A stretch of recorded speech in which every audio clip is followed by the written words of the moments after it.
Welcome in to this time and this place. I invite you to take a few smooth breaths and settle into this circle of people who wish you well.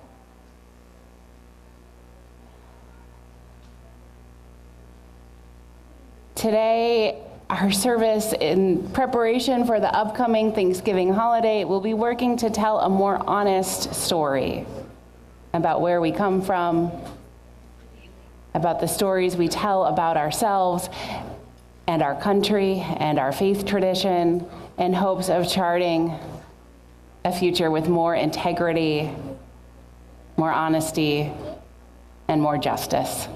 So come, let us gather together. Come, let us worship together.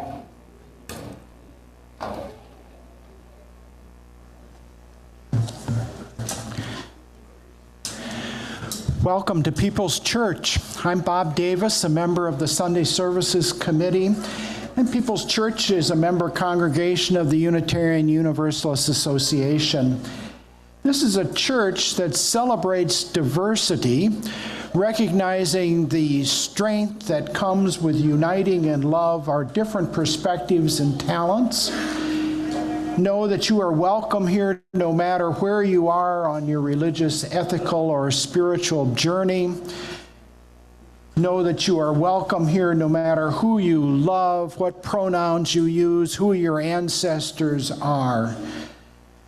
We only ask that you join us with an open mind and a warm heart as we explore life's various complexities together.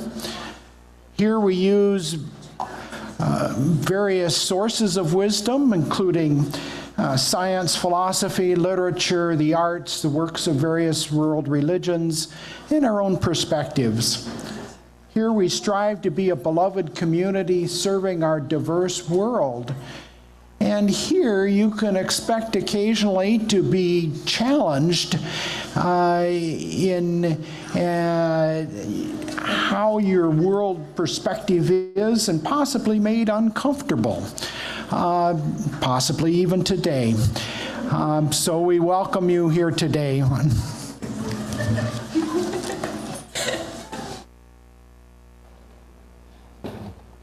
But uncomfortable in those good, growing sorts of ways, we hope, right? As we begin, I have a few announcements. First, a note on today's music, which we didn't get into the order of service because details are hard sometimes for all of us. Jennifer, our pianist, is playing today two pieces by Connor Chi. And Connor Chi here's his short introduction. Navajo pianist and composer Connor Chi is known for combining his classical piano training with his Native American heritage. Chi made his Carnegie Hall debut at the age of 12 after winning a gold medal in the World Piano Competition. A graduate of the Eastman School of Music and the University of Cincinnati's College Conservatory of Music, Chi's solo piano music is inspired by traditional Navajo chants and songs. So the two pieces we'll be hearing today are Navajo vocable number 2 and number 4. We launched a congregational survey this week, so we're trying to capture a snapshot of who we are as People's Church in this moment. And you all tend to do these kinds of surveys only when you're looking for a new minister. So the last one was 10 years ago. The one before that was 25 years ago. And we figured it would be nice and interesting to see how this institution has shifted and changed. So if you consider yourself part of this congregation, you're invited to participate. There's a link and a QR code on the back of your order of service. There's also paper copies in the foyer, and we'll be mailing paper copies to people who receive the newsletter in hard copy as well. So it takes less than 10 minutes to do, but it does take a little bit of time and thought. And I talked to my 9-year-old through it yesterday, so this is an invitation that this is really for everyone. Okay, A few things happening in our church today. At 12:30, there's a new book group forming. They'll be reading Braiding Sweetgrass for Young Adults by Robin Wall Kimmerer, which is an excellent, excellent book. You're welcome to come to the first session, even if you haven't read the book yet. So they're gathering at 12:30 in room L2, which is at the bottom of the stairs by the main entrance.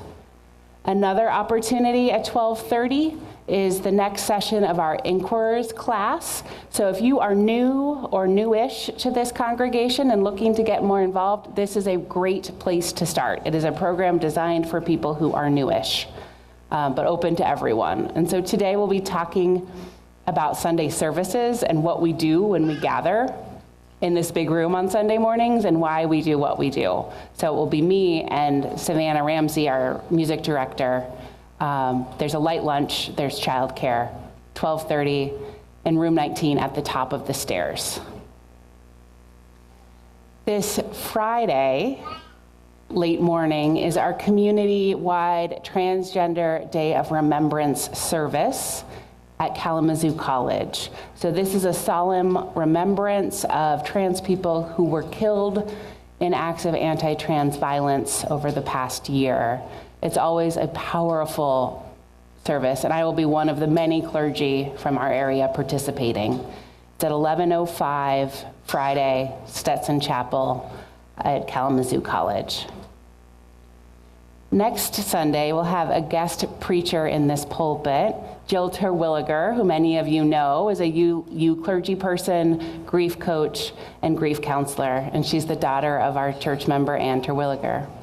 She'll be sharing with us her recent TED Talk on grief, and she'll be facilitating a circle for people living with grief after the service. But before that, next Saturday is our church bazaar, and this is your last really long church bazaar announcement. So it's a week from yesterday, and thank you to everyone for all that you have done and will do. And here are some ways that we still need people to help. But first, people who have made pasties have made more than 700 so far, which is incredible. So thank you to all of the vegetable choppers and dough mixers and putter-togetherers and wrappers and coolers and all of the things. Next task. This is the time to put out a yard sign. So put them out today. If you ordered one or want to use one of the loaners that we have, you can check that out at the bazaar table in the foyer after the service. And please put them up places where you have permission to put them up. We have a few more jobs we need help with. First, tomorrow night, right here at 6 p.m., we need people to set up and clear the space. So that's people who have the ability to move furniture, people of all ages. And I guess, raise your hand if you can be there. They'll feed you pizza. Look at all these people making their commitments. Don't you want to join in? It'll be a really nice time. Please come. And after the service today, I'm going to invite you all to start on that project by stacking your chairs. So these people don't have to do this. So if you are able, when the service is over, stack your chairs. Not too high, reasonably high. We have a few more shifts available on the day of the bazaar, including youth food runners, people at the specialty tables, and a couple more greeter shifts. All of these, you do not require special training. There will be someone there to tell you what to do. But if you have a few hours and an ability to be reasonably friendly to the general public, we need you in those roles. We also need you to promote the event. So invite people to come on Saturday, call a friend. We have paper flyers that you can take out and put up. It's been a joy to see them sprinkled around our community over the past couple of weeks. Put it in your neighborhood Facebook group, tweet about it, use Blue Sky, use whatever the things are, Instagram, spread the news. If you are coming next week and are able, please park up the road, up at Center Point Church. We will have a shuttle running continually, driven by friendly church people, bringing people right to the front door here. that frees up our parking lot. So we don't want our shoppers to show up, circle the lot, and leave, right? We want there to be enough room for everyone. So thank you all. And I have one more person to introduce. Margaret Wilson is going to tell you about the cleanup, which might be the most important job of the whole bazaar. Good morning, people's people. So you may have heard there's a bazaar happening? Maybe. But have you heard about the after party? Once the goodies are sold and the booths close up and everyone's ready to go home, it's not over. There's still more fun to be had. Starting at 3, going till about 4:30, you too can join the after party and help us put stuff away. Right now we have 10 people signed up. That means each of us has to put away a lot of chairs. So if you can, please sign up out in the foyer. It is going to be family friendly. We're going to rotate parents through to look after smaller kids, and kids who can help out are welcome to move things, and everybody loves a vacuum. Oh, bring your favorite vacuum. I hope to see you after the bazaar at the after party.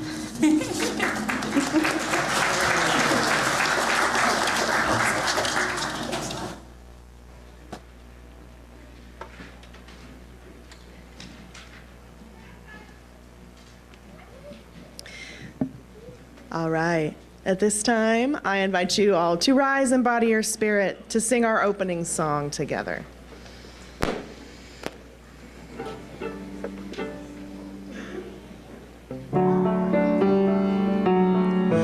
Oh, we give thanks for this precious day, for all gathered here.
Each week, we light our chalice and take time to reflect upon its meaning.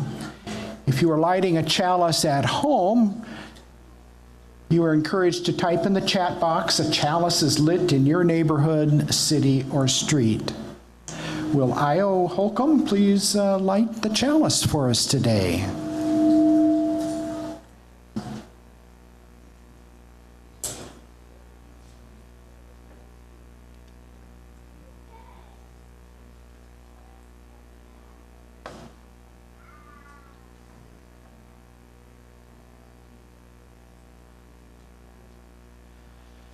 Thank you. Our reading today is by Charles Howe, and it's entitled New Light. We light this chalice to affirm that new light is ever waiting to break through to enlighten our ways. That new truth is ever waiting to break through to illuminate our minds. That new love is ever waiting to break through to warm our hearts. May we be open to this light and to the rich possibilities that it brings us.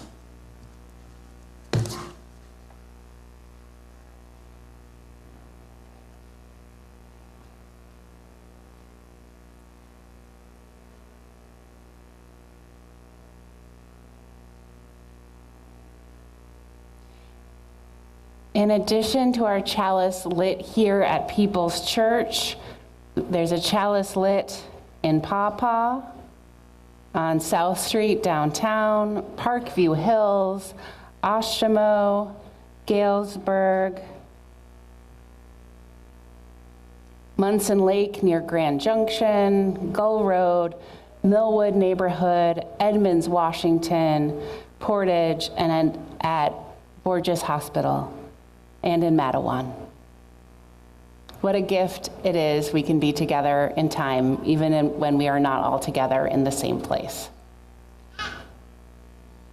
Now I would like to invite our children forward for a story. Ooh.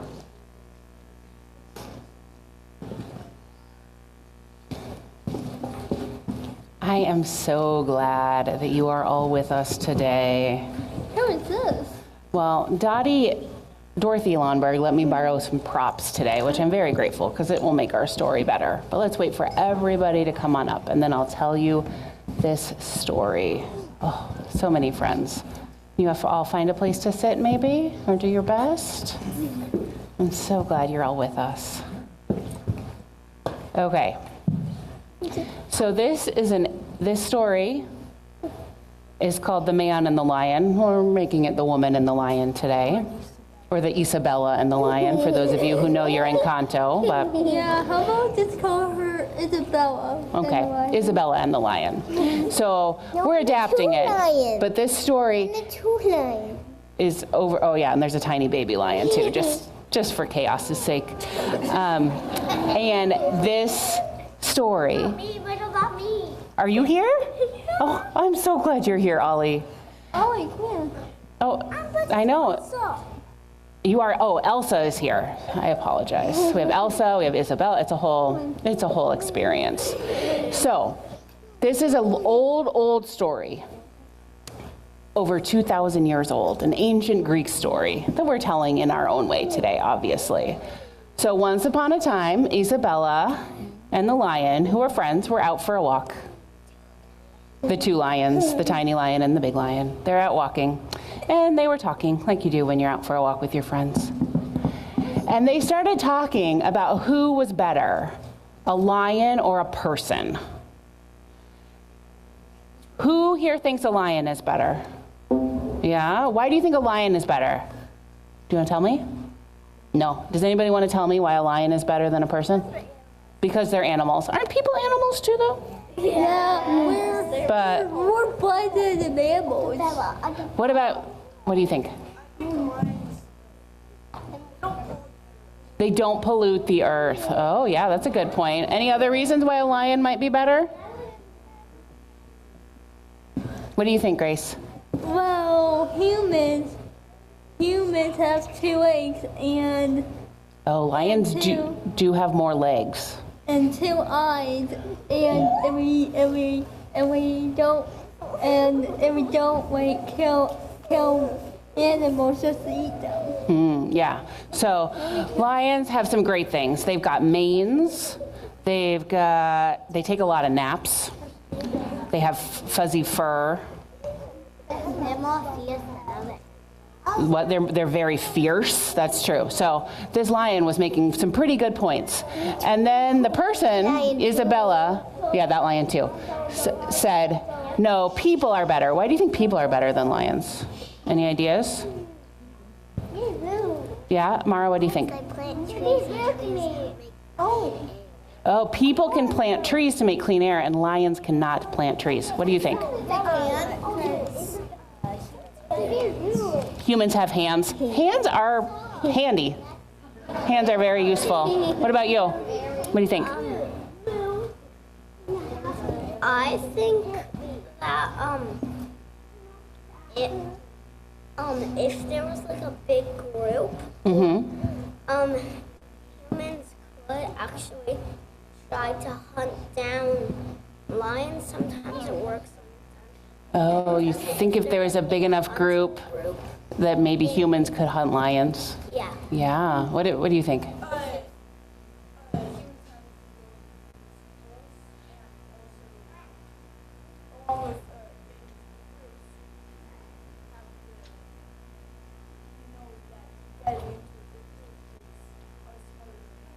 Oh, so humans have the ability to use tools and can like communicate in larger groups. Those are some advantages. So you guys make some very good points. So Isabella and the lion kept walking and kept walking. And let's be very careful with the instrument over there. And they walked until they saw a statue. Cue the statue image. There we go, there was a statue. And Isabella said, well, look at that statue. Clearly the human is riding the lion, which means that humans are better than lions. And the lion said, but lions don't know how to make statues. If we could make statues, I bet they would look really different than that. Yeah. Oh, is that the point? Yeah, so I think it's really important to think about who is telling the story and why they are telling it, or who is building the statue or sculpting the statue and why they might be doing that. So that is our story for today. Thank you all for helping me with this debate about lions and humans. Okay. And we're going to sing now. But if you have more to tell me after the service is over, I would love to hear it. Okay? Okay? Thank you all. Have so much fun in your class. Take me there. Yep. Go forth in peace, in search of wisdom, with love to guide you on your way. And may the joy of life surround you wherever you may go.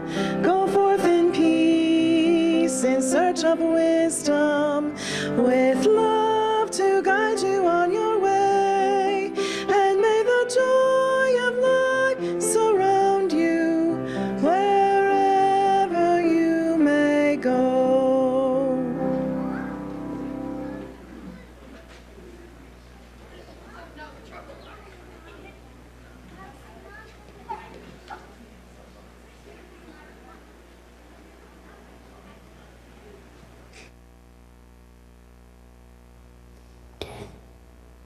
People's people are generous people.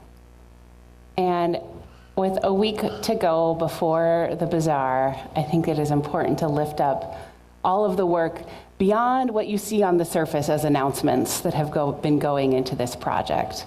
There's been people meeting for months and months, people selecting artists, people thinking about the flow of space, people applying for raffle licenses, which is surprisingly complicated. There have been people chopping vegetables on Friday afternoons, and people walking through this space trying to figure out the optimal flow of the day. So many different gifts and talents, all for one big day. So thank you all to all of you who have participated so far, all of you who are getting ready to participate. It is no small effort, and it is very, very much appreciated. This is the moment where I ask you to continue to be the generous people that you are. The offering will now be received.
Please join me in our saying our giving thanks.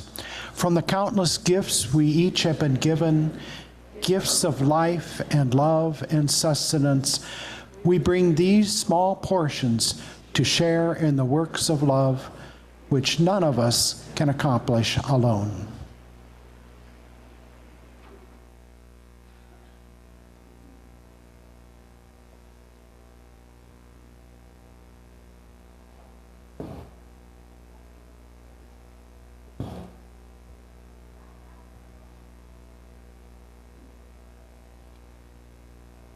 This is a community that supports one another. One of the ways that we do this is when we gather, we invite people to share the joys, sorrows, and milestones of their lives. If you have a joy, sorrow, milestone that you'd like to share, I invite you to come forward, place a stone in our bowl of water, speak as briefly as you're able, and remember to say your name. If you're with us on Zoom, I invite you to type into the chat box if you have something you wish to share. And I ask us to keep these personal milestones.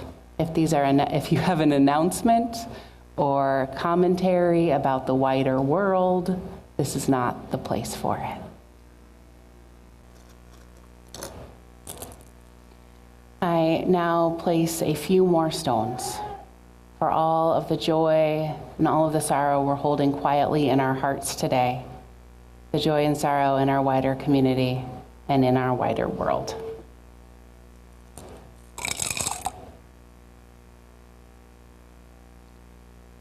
Sources of reason and radiance, sources of courage and compassion, keep watch with those who work or watch or weep this day. May the suffering be soothed. May the weary find rest. May the sick be tended. May the dying and those who love them find peace. And may the joyous be shielded. And may all of us know we are wrapped in a love that surrounds us always, a web that connects us to all that exists.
Spirit of life, God of many names, source of hope, we come together at the end of another week, some worn down by struggles of health, of home, or work. May we be a community that makes space for the sharing of joys and sorrows, angers and hopes with grace and forbearance. Teach us to remember our history. May we remember the Native American lives lost from the European colonization on the soil we occupy. Though we cannot make full amends for what has come before, may we know the true history and do what it is possible to do to make things right. May we develop new ways of relating to neighbor and stranger without violence or coercion, deceit, or greed. Mother of Grace, help us to find a sense of humility where we have privilege and strength where we face oppression. In our struggles, may we learn compassion, and in our power, may we learn temperance. As a community of faith, may we be a safe harbor in a world that is often harsh towards difference. Challenge us to use our presence as a healing force for justice and equity, knowing that although we may have come far in some of the struggles of our time, there are many people still left behind, and the work of building the beloved community is just as pressing as ever before.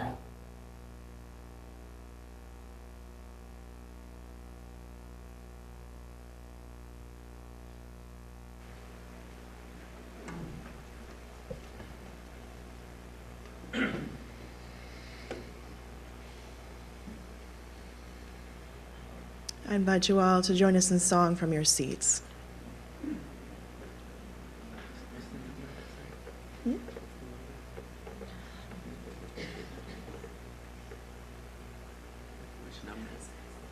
396. Yeah, just one page over. Okay. Yeah.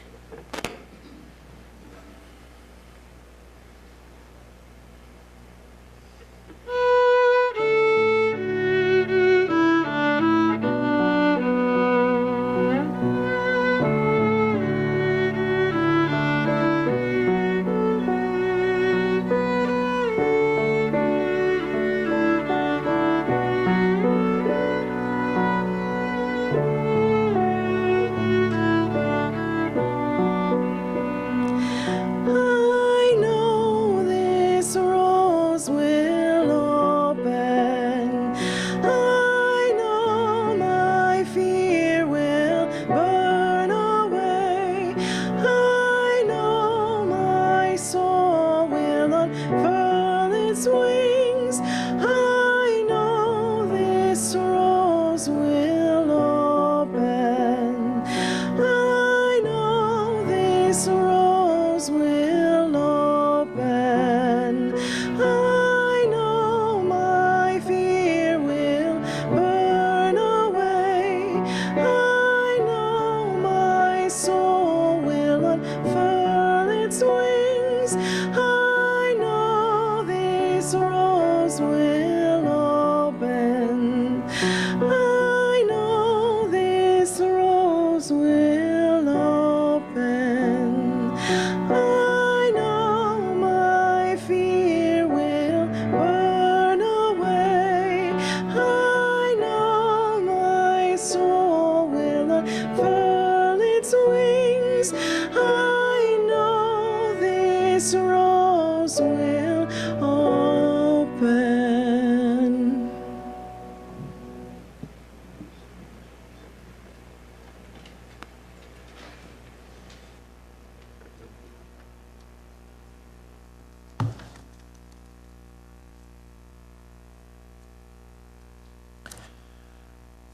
Our first reading today is from An Indigenous People's History of the United States by Roxanne Dunbar Ortiz, a contemporary white American historian. Under the crust of that portion of the earth called the United States of America, from California to the Gulf Stream waters, are interred the bones, villages, fields, and sacred objects of American Indians. They cry out for their stories to be heard through their descendants, who carry the memories of how the country was founded and how it came to be as today. It should not have happened that the great civilizations of the Western Hemisphere, the very evidence of the Western Hemisphere, were wantonly destroyed, the gradual progress of humanity interrupted, and set upon a path of greed and destruction. Choices were made that forged that path towards destruction of life itself, the moment in which we now live and die as our planet shrivels overheated. To learn and know this history is both a necessity and a responsibility to the ancestors and descendants of all parties. Our second reading is by Joseph Bruchac, a contemporary American poet and citizen of the Nohaga and Abenaki Nation in Vermont. The title of his poem, Tutawas, is a Wabanaki word that means both little pine trees and small children.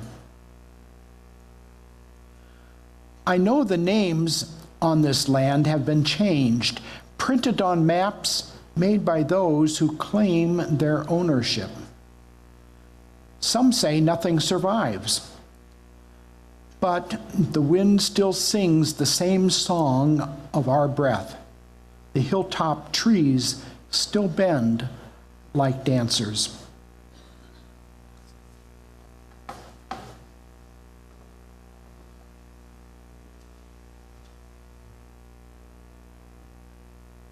And our third reading is by Laura Da, a contemporary American poet and teacher and citizen of the Eastern Shawnee Nation of Oklahoma.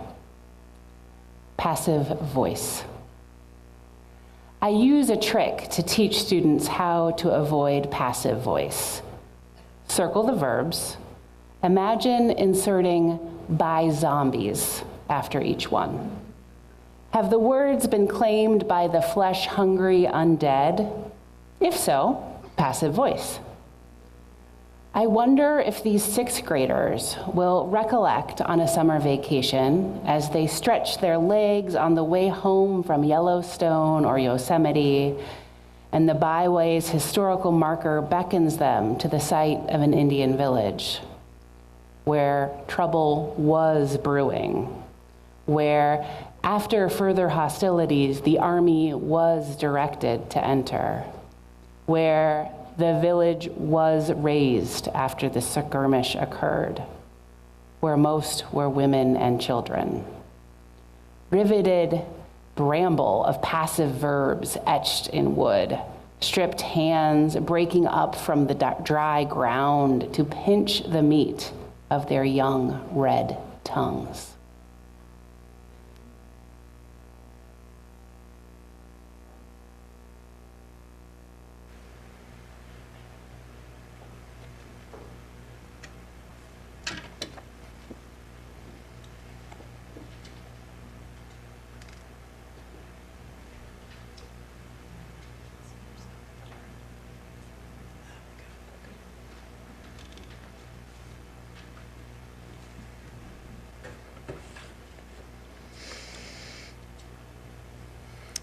I invite you all to stretch a little upward.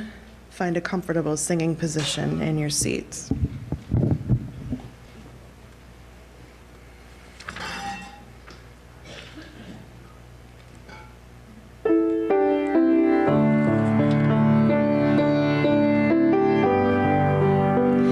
Creative love, our thanks we give, that this our world is incomplete, that struggle creates our will to live, that work awaits our hands and feet, that we are not yet fully wise, that we are in the making still, as friends who share one enterprise and strive to blend with nature's will. What though the future long delay, and still with faults we daily go, it gives us that for which to pray, a field for toil and faith and hope, since what we choose is what we are, and what we love we yet shall be. The goal may ever shine afar, the will to reach it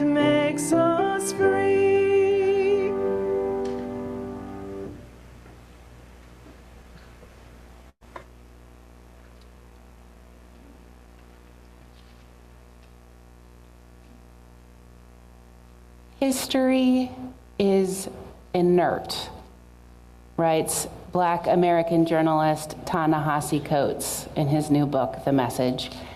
History is inert, but contains within it a story that implicates or justifies political order. So it is with the American Revolution and the founding of a great republic. If you believe that history, then you are primed to believe that the American state is a force for good, that it is the world's oldest democracy, that those who hate America hate it for its freedoms. And if you believe that, then you can believe that these inexplicable haters of freedom are worthy of our drones.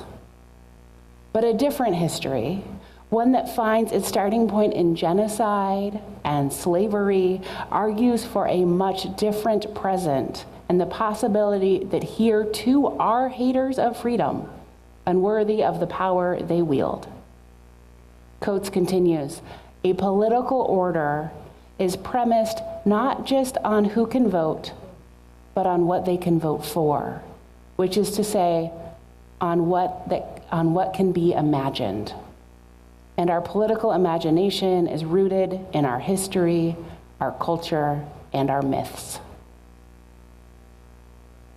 This morning, I'm sharing three short true stories that might help us to broaden our political imagination or our general imagination in this moment. That might help us question the stories we tell about ourselves as individuals, ourselves as a country, ourselves as Unitarian Universalists. In 1614, a group of a few dozen Wampanoag people were abducted from the land that we call Cape Cod, Massachusetts. The British slave raider who kidnapped them sailed them across the Atlantic Ocean and sold them into slavery in Spain. One of those enslaved Wampanoag people was a man named Tisquantum. He escaped slavery. He fled to England, where he learned English and then was able to find himself a job on a ship traveling back home. He arrived back to his village in 1619, 5 years after his kidnapping, to discover that everyone in his village had died, likely from a virus that spread through the area 2 years before. So Tisquantum went to a neighboring village and began to rebuild a life with the other survivors of that pandemic. Then, a year later, the people we call the Pilgrims arrived in Tisquantum's home village. They saw the already built homes with no one living in them, and the already planted fields with no one tending them, and moved right in. They called the town Plymouth and claimed it as theirs. Before long, the Pilgrims met Tisquantum. He went over to see who was living there, and they called him Squanto. You might know that name. Tisquantum told the Pilgrims in English. He taught them how to tend the fields his people had planted. He learned their whole language, and they did not even get his name right. Tisquantum showed them how to hunt and fish and survive in the land his people had lived in for generations. And I wonder about Tisquantum in that moment. He survived so much: pain, heartbreak, loss, enslavement, and then he helped the Pilgrim colonizers survive. Maybe it was compassion, maybe it was strategizing for his own survival. Maybe he wanted someone, at least, to thrive on the land of his people. We can't know. But we do know that without Tisquantum, the Pilgrims would have had much less to be thankful for. Without Tisquantum, we would likely have no mythic story about the Pilgrims and the natives sharing a Thanksgiving feast.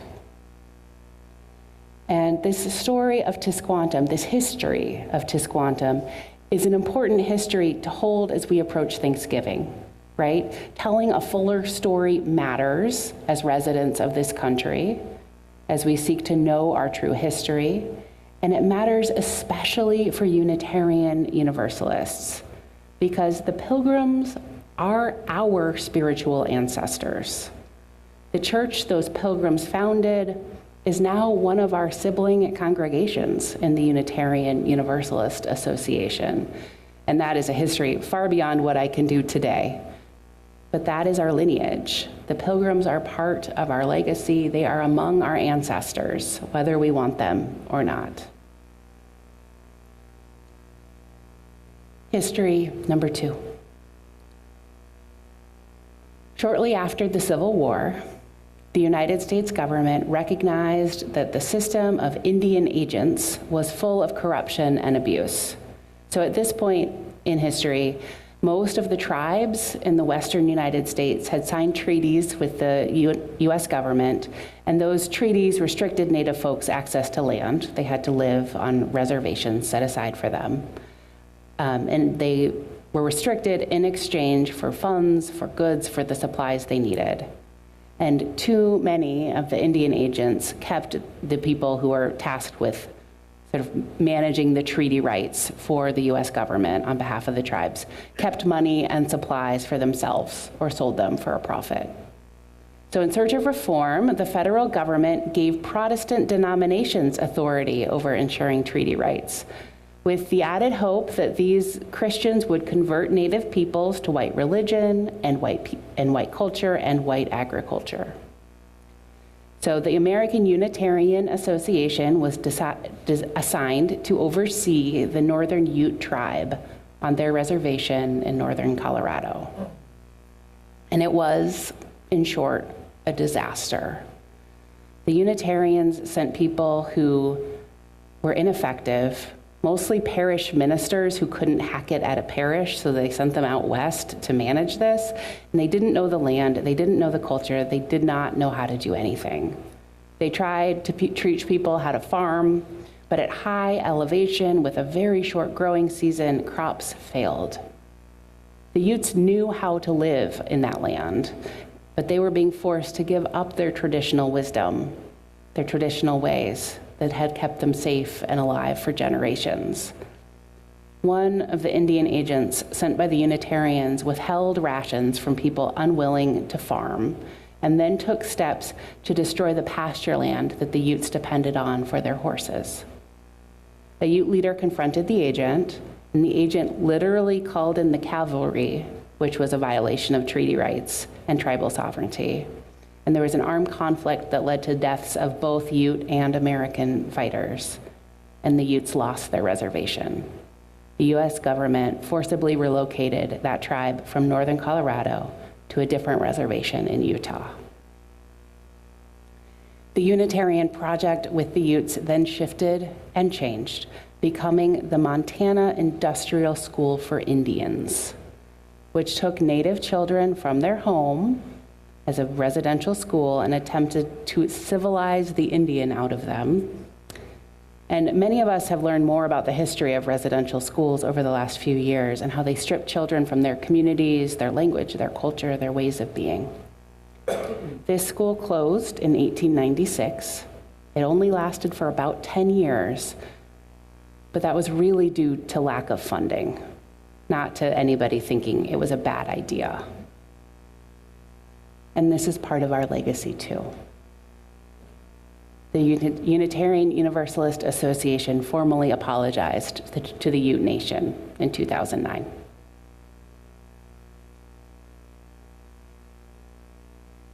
Story number 3. Long before the Unitarian mission to the Utes, long before Tisquantum, there are people here on this land. There have been people on the land we call Southwest Michigan for millennia, though we don't know their names or their stories, at least not all of them. Between the years 500 and 1200 in the Common Era, there were people building mounds in our area. These were earthen constructions, likely with religious meaning, but we don't know. We do know that these ancient people built a mound in what is now Bronson Park, right in the center of town, and it was an important place for Native people for centuries. At the time of American westward expansion, Potawatomi people lived in this land we call Southwest Michigan. In 1821, leaders signed a treaty that created a reservation, which includes much of the city of Kalamazoo. You can see those boundary lines on some of the street signs when you drive around town. This treaty, which was supposed to guarantee that land to Potawatomi people forever, lasted for 6 years. The beautiful fertile valley land was too valuable for settlers. A treaty was signed to relocate Potawatomi people to land west of the Mississippi River. That is really far. It wasn't enforced immediately. So in the 1830s, American settlers came to stay in this area. They were both white and black. The first settlers in Oshtemo Township, where the church building is, were black. Their names were Enoch and Deborah Harris. And that's, again, another story for another day, but it is a fascinating history. And there was relatively peaceful coexistence between the Potawatomi people and settlers for a few years. But in 1841, the federal government decided it was time to enforce that treaty, to force Potawatomi people from their land. So thousands of Native people were gathered together just north of the train station downtown, and then were forcibly marched west, an event known as the Trail of Death. Potawatomi people were forced as far away as Kansas. Not all Potawatomi people left. Some Potawatomi people, mostly those who were Christian, were allowed to stay. A band remained west of here near Dowagiac, part of a Catholic mission. That's the Pokagon Band of Potawatomi Indians. A band remained north of Kalamazoo, centered around an Episcopal mission near Gun Lake. That's the Machi-Benashawish Band of Potawatomi Indians. And both of these groups worked for generations for federal recognition. So federal recognition is what you need to receive any treaty benefits from the United States government. They worked for generations for that, for the honoring of those treaty commitments, for preservation of culture, language, and history. This work is ongoing. The Pokagon Band finally gained federal recognition in 1994, and the Machi-Benashawish followed in 1999. That's over 150 years after the forced relocation. So efforts to preserve and protect culture, tradition, and people continue today. The story is not only history, it is continuing to unfold. It is being lived out today. Native Americans are not some historical people. They are alive now. So this is a lot I just gave you all, I know that. And each of these histories is worthy of much longer tellings. There is so much in this history. But this is a beginning, an invitation towards a truer truth. History is inert, but it shapes our political imaginings. An honest history, a truthful history, helps us understand what brought us to this moment. And the stories we tell about ourselves matter tremendously. It's easy, especially now, to create a mythic past, a time when our country was great that we want to return to in some sort of way. And our ancestors were not always great. Maybe we're not mostly great, right? That is what is true. And this is why history is such a contentious political place right now, right? Because if you can tell the story of how we got here, you can shape the story of what comes next. And we, as a people, need to learn a truer history, an accurate history, not a mythic history, so we might be able to chart a path forward rooted in truth and integrity and right relationship. There are many ways to do this, of course, but after we have a little bit of music, Leanne will talk to us a bit more about what a land acknowledgement process can look like. So stay tuned.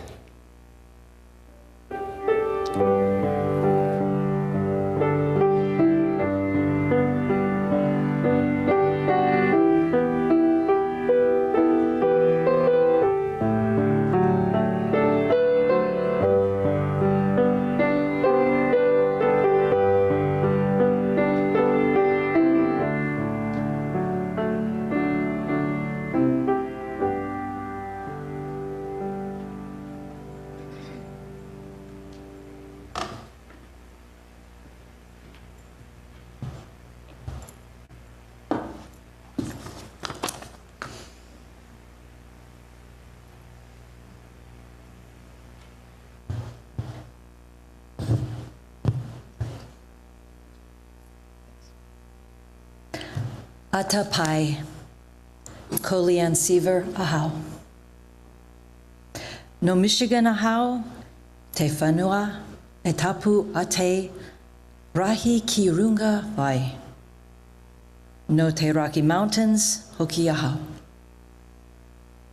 That was part of the first land acknowledgement I ever gave, in which I introduced myself to my new whānau, which means family. A whānau is more than people I'm blood related to. It means people in a shared community experience like work or church or school. I'd moved to Aotearoa with my daughter McKenna in September of 2011. The day after we arrived, we went to the marae, which is a Maori temple, to participate in this karakia, where we joined a whānau.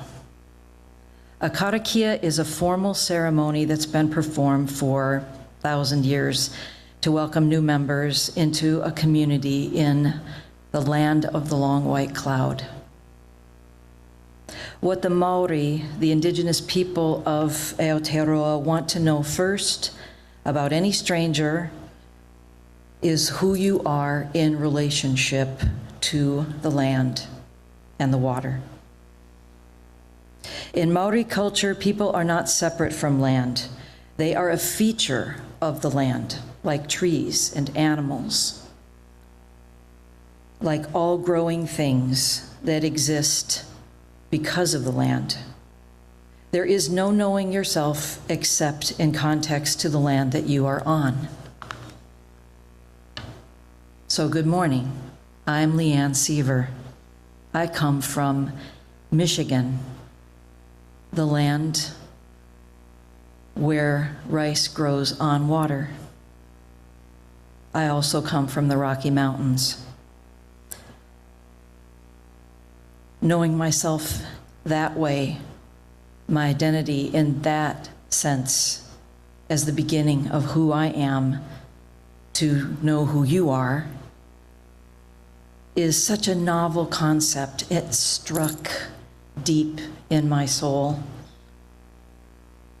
Something primal was going on here, something profoundly important that I have been missing in the culture I grew up in, where man was to have dominion over the earth. I grew up oblivious to the indigenous people whose land I thought of as my backyard, my school's playground, my grandpa's farm, my state, where people who looked like me started it all in 1837. I grew up unaware that 16 miles away was where the people native to this land, the Nottawasepi Huron band of the Potawatomi, or Bodawame, as they call themselves, lived on Pine Creek Reservation just east of Fulton, Michigan. I was only vaguely aware that there were kids in my high school in Vicksburg that were Native American, the descendants of Chief Mugwagu and Chief Pamtepi. Almost everyone on that reservation can trace themselves back to that lineage. They were ones who made their way back from the trail of death and raised money somehow to buy 120 acres of their own land back from the people who had taken it from them. And those are people whose descendants are still in this area. Since returning from Aotearoa, more commonly known by its colonial name, New Zealand, I've been reckoning with all of this. What should I do about the injustice, the tragedy of this nation's violent history? Whose responsibility is it to own what happened? What part of that do I own? How would it look to make things right or righter to the people who have been wronged? How would our children and grandchildren view their world differently if they learned a more accurate version of this country's history? What harm are we still doing Native Americans today? Not from our point of view, but from their point of view. What wisdom in their achievement their resilience, their culture could help humanity address some of the challenges we now face with environment, with living in community, with recognizing each other in relationship to Mother Earth. What can we learn from the people whose culture informs us about living in right relationship with the land itself? If we don't acknowledge injustice, we can't hope to address it, Professor Bob Mesley once told me. To me, land acknowledgements is about having a conversation where we start reckoning with those questions. We start asking ourselves for the purposes of the answers that emerge out of that conversation. Because we can know better, and if we know better, we can do better. We can create a more honest future. So I am so glad to be part of this conversation today. I appreciate the people who have joined the Reckoning Committee of the great whānau of People's Church. That is the great whānau of our sacred Mother Earth. Thank you for continuing this conversation and deciding what we can do and what healing can come from these discussions.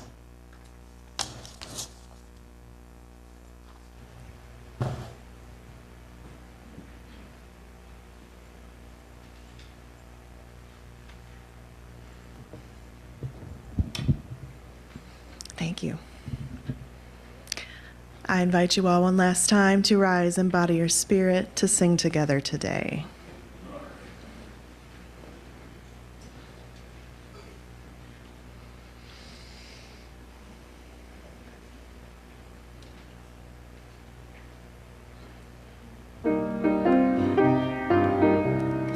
We are building a new way. We are building a new way. We are building a new way, feeling stronger every day. We are building a new way. We are working to be free. We are working to be free. We are working to be free. Hate and greed and jealousy. We are working to be free. We can feed our every need. We can feed our every need. We can feed our every need. Start with love, that is the seed. We can feed our every need. Peace and freedom is our cry. Peace and freedom is our cry. Peace and freedom is our cry. Without these, this world will die. Peace and freedom is our cry.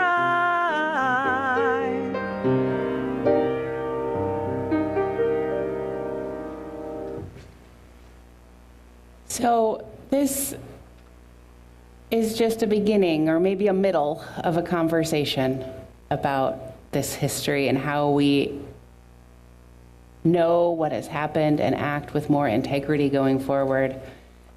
There's a wide variety of resources we compiled for you on the back of your order of service, ranging from the book group that starts in half an hour, to people to follow on social media, to books, to movies, ways to begin to know a little bit more. And there will be opportunities ongoing at the church to figure out what it means for us as an institution, as the owner of land that was not ours originally, to become closer to right relationship with the people who were here first. So it's a lot. But this is part of the work, right? If we cannot know what happened before, we cannot move forward with integrity and honesty to build the world we want to build. So let us learn, let us reckon, and let us go forth to do the work of love. Let us go in peace and go in love. Go forth to stack chairs.